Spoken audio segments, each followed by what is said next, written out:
Hi, I'm Chef Gail Sokol and welcome to my kitchen. Today we're making a lovely, light, fruity raspberry mousse that's light enough to fill a cake. It could be put in a trifle. It could be served by itself in a dessert glass, beautiful with a fresh raspberry and maybe a cookie on the side. It could be served as a filling for a pie. It is so versatile and delicious, and besides that, super easy. Before we get started, I'd like you to click that notification button because I want you to become a subscriber. I don't want you to miss any of my tips or videos. I've been teaching a long time, kids, and I got a lot of tips to help you with. And more than anything, I love having you in my kitchen, and I love baking and having a lot of fun with you. So please join me. So let's get started. Before we make our raspberry mousse, it's sort of a two-parter. We have to make a raspberry curd. And a curd is sort of a custard with egg yolks, and it's made on top of the stove. You've seen me make lemon curd two different ways on previous videos. This is a raspberry curd, and then we're just gonna turn it into a mousse by folding it into whipped cream. Super easy. And what's great is this is stabilized with gelatin, so it'll last for several days. If you want to fill a cake with it or a pie, it's not going to weep out after only a day. All right, so I did a few things ahead of time that I did not want you to be bored with. I took a 12-ounce container of frozen raspberries. I thawed them. I put them in a saucepan. I put in 1/3 cup of water and 1/4 cup of sugar.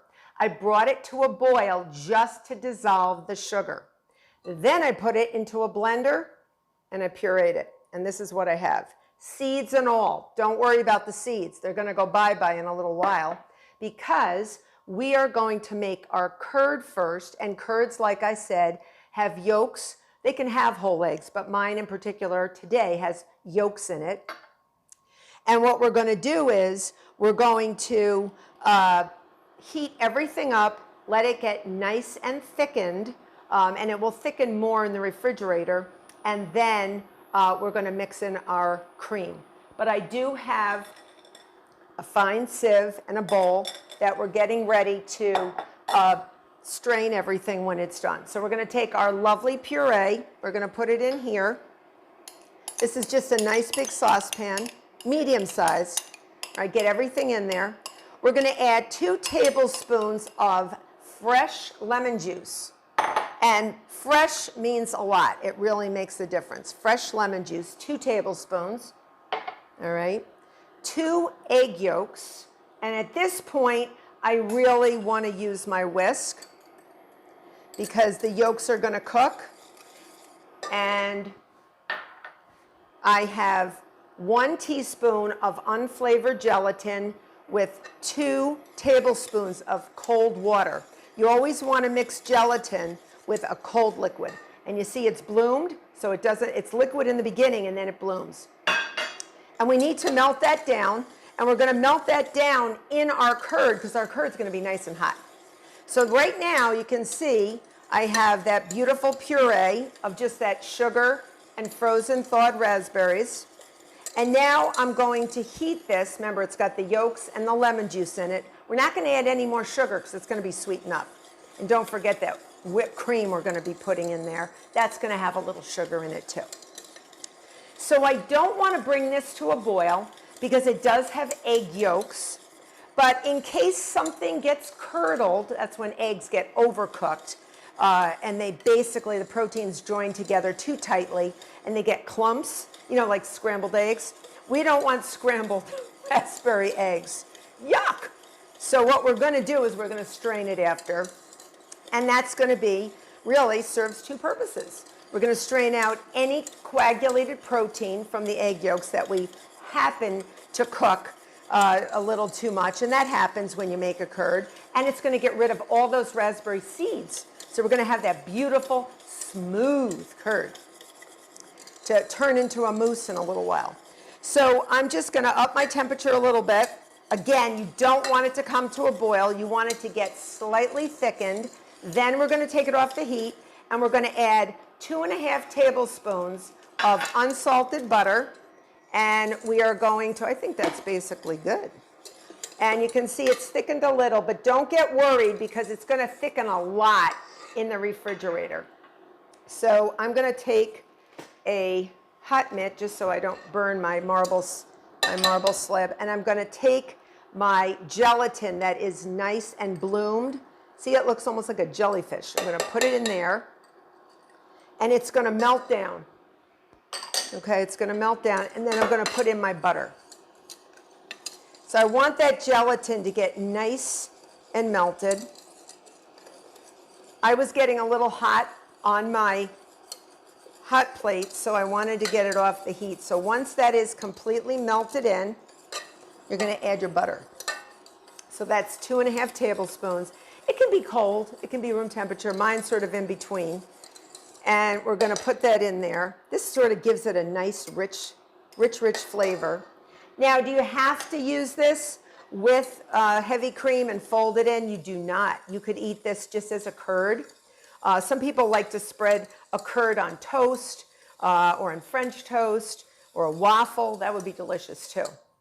Now, it looks very, very liquidy, and you're thinking, that doesn't look like a curd. Even a lemon curd can be a little bit thicker than that, but the gelatin, it's going to work its magic. So don't lose the faith, okay? So I'm going to pour this in here. Okay, so I got a fine mesh sieve. I'm just going to get all this good stuff in here. Okay, I'm going to bring that to my sink. And then I am just going to get all this out of here. And I'm not going to push down on the solids, because if I did get a little bit of that egg yolk coagulated too much and curdled, I don't want it in my curd. So it's okay. Just let everything come through. That will. And then you're going to throw whatever is in the top part of the sieve out. And never take this, I'm using my rubber spatula, never take that and put it into your strained curd or whatever you're straining, because you'll just get whatever you're trying to strain out right back in there again. So don't do that. I've done it before. So when you make a mistake, you don't want to do it again. So you keep doing that until, and you see it's going down pretty fast. And then I'm going to take plastic wrap, and I'm going to actually take a piece directly on the curd, and I'm going to refrigerate it. And I usually do this a day in advance. It can take several hours for it to firm up, and that's because the gelatin needs to stabilize, do its magic of stabilization by getting cold. And the curd itself will take time. And this is pretty wiggle wobbly and loose, and we're going to get it nice and firm, and then we're going to be able to fold it into our beautiful whipped cream. All right, so I'm going to take this off of here. I just don't want to drip, so I'm going to transfer that, and then I'm going to take this. Watch what I'm doing with the plastic wrap. I'm actually going to put it right on the surface. All right, this will prevent any skin from forming, and yes, I know it's hot. Don't worry about it.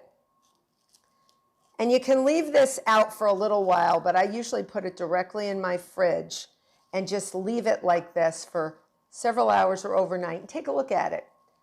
When it solidifies, you'll know. It'll be completely solid. So I'm going to go into the fridge, and I'm going to let my curd chill up. So my raspberry curd, look at it. It is gorgeous. It's been in the fridge for several hours. It's lovely. So what I'm going to do now, I'm going to fold it into some freshly whipped cream. I took 2.5 cups of whipped cream, and I stabilized it with some gelatin. I put 1 teaspoon of unflavored gelatin, powdered gelatin, into 2 tablespoons of cold water. It got really jellied and firm and bloomed. And then I put it into a pan of hot water to melt down and waited until it was just barely warm until I added it to my whipped cream. So you always want to add light onto heavy. Never want to put heavy onto light, because you're going to squish what's actually light.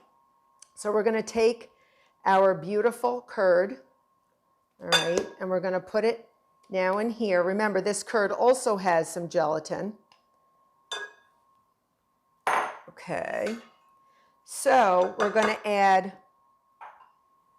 a lot of whisks here, a lot of rubber spatulas. I'm going to add a little bit of my whipped cream on top of it, and I'm going to whisk it in. I'm going to whisk it in because we're trying to lighten the curd. All right, lighten the curd without sacrificing the mousse. So see what I'm doing? I'm actually really just sort of taking that whipped cream, and if it loses a little bit of its air, that's all right. Okay.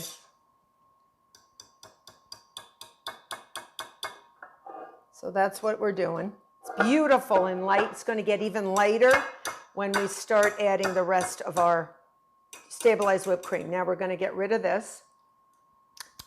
Oh, so nice. Just had to take a little taste. Now we put the rest of the light on top of the lightened, the enlightened. Okay. Get rid of this. And now we fold. We do not whisk. We fold the remainder of the whipped cream. So we're going to keep folding it until all we see is some streaks. You can go down the center if you want. Watch, down the center and around the outside. You can rotate if you want as you do it. I'm left-handed, so I'm going counterclockwise. A righty would go clockwise. Do whatever feels right for you. I don't think I can do it with my right hand. I'm a lefty, but I'm also ambidextrous, so not that I'm bragging. But I'm half and half, I guess, half-brained on each side. So I'm going to do this, and then you would put this into the fridge for a little bit. Remember, it's stabilized, or you can just use it and put it right on top of, let's say, a cake layer. In a springform pan, it would maintain its shape. You'd put maybe a little bit of this and then another cake layer if you wanted a strawberry mousse cake. Or you could put this into a pie shell. And you don't want to overdo it, but I'm trying to get all that cream in there without too many swirls, too many stripes. All right, so I think we're good. Looks beautiful. Now, the way I'm going to present it, I'm just going to serve it like this. If you don't want to serve it in another dish, I'm just going to take a few spoonfuls and make it look pretty in my ups glass. Okay. Just make it look pretty. You could use a champagne glass. You could use whatever you want. Isn't that pretty? And then I'm going to add a raspberry or two. And it's a fresh raspberry. And then I made these tuiles, which I have a video for, in spoon form. And I'm just going to put it down next to it. Isn't that gorgeous? So happy raspberry mousse. I hope you become a subscriber. I hope you try this incredibly easy recipe. Until next time.